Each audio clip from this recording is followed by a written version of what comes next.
there, Susie. Out of bed, on your toes. This is the big day. The sun is shining, and your Girl Scout troop is going camping for the first time. The fun starts right after school. But how does the troop leader feel about it? Mrs. Lawrence is up early, too. Looks like a nice day. Later on, her husband and son are going off by themselves, going on a long-planned fishing trip.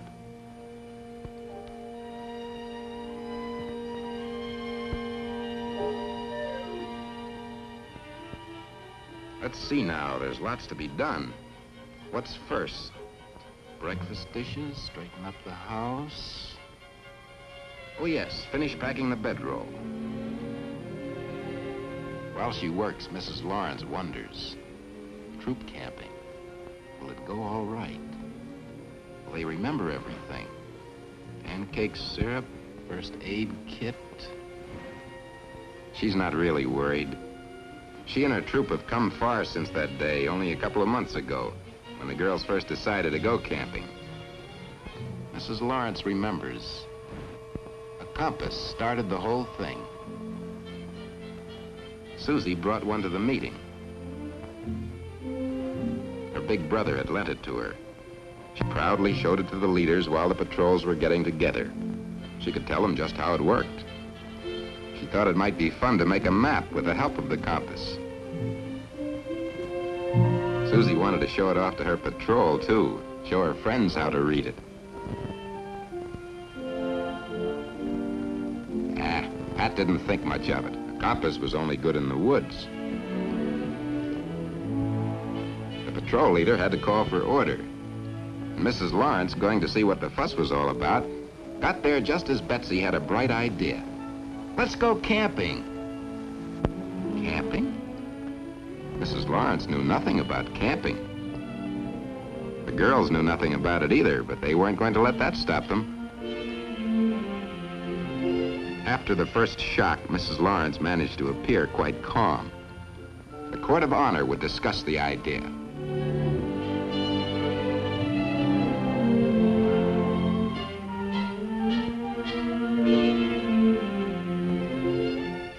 As she and the patrol leaders met, she secretly hoped there was some way out. But there wasn't. Betsy thought she'd invented camping. The others thought it was a wonderful idea, too. The Court of Honor approved the plan in no time at all. Mrs. Lawrence suggested that they needed to learn a few things first. Betsy took notes. They should talk the whole idea over in patrols. Maybe wait a few weeks before going on the trip. Then they can do some real planning.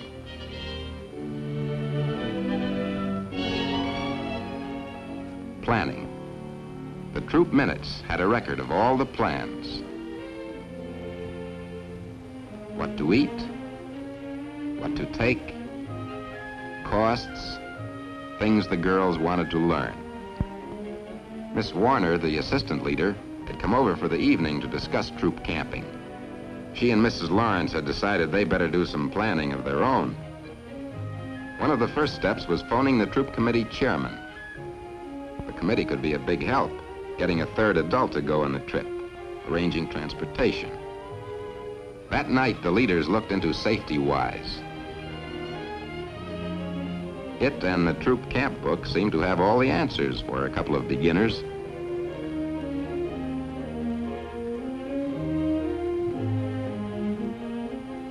Could the troop committee meet next Wednesday evening? Good, they'll do it. Well, the groundwork was laid. But how about learning some of those skills? Know anything about outdoor cooking? Making bedrolls? Using knives? Knives. There's an easy one to start on. Housewives use them every day. No? These two don't seem to know a thing about jackknives. Want to try it? No, you do it.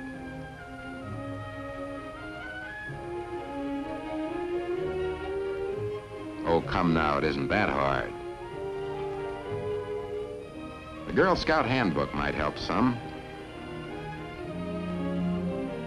Sure enough, there was everything they needed to know. How to open and close knives, how to care for them, how to use them. The girls were going to learn too, and at the very next meeting. It's that expert Mrs. Lawrence teaching the troop the first steps of using a knife. Why, really, there was nothing to it. It's easy to open with just a little practice.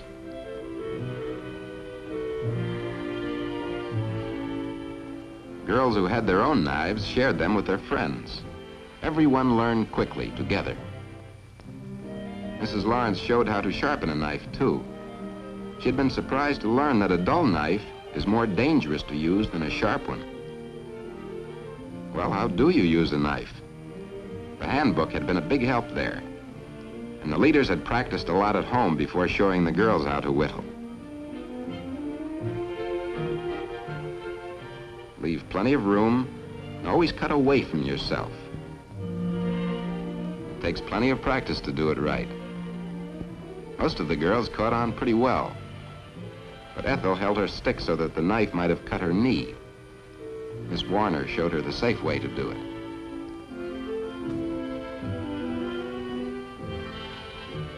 There weren't going to be any accidents in this troop. From using knives to making fires was a small and simple step.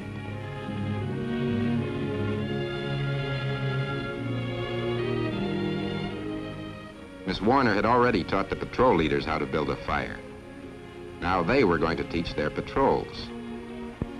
All of them working pretty much on their own that day, though the leaders were near to help out if needed. Jean had made a fuzz stick. She was new in the troop, and it was nice to have her take an active part in the patrol. How does it go? You start with an A. Nancy tells them what to do.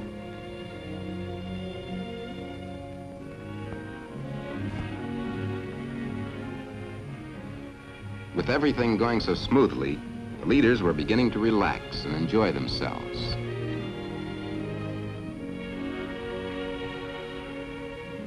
The patrol leaders were enjoying themselves too. They liked the role of teacher.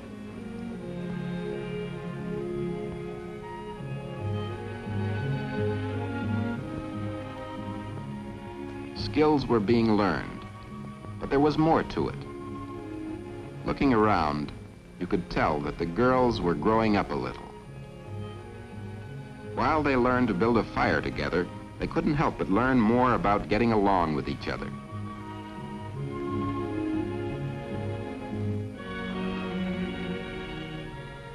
They seemed to like being on their own. They weren't leaning so heavily on the leaders. They were becoming independent.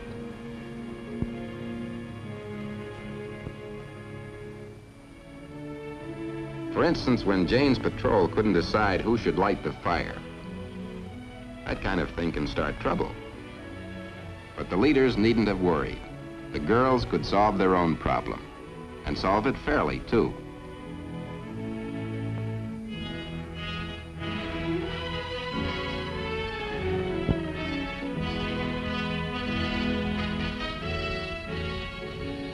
Sharing, taking turns, even being a winner takes practice. And the girls were learning.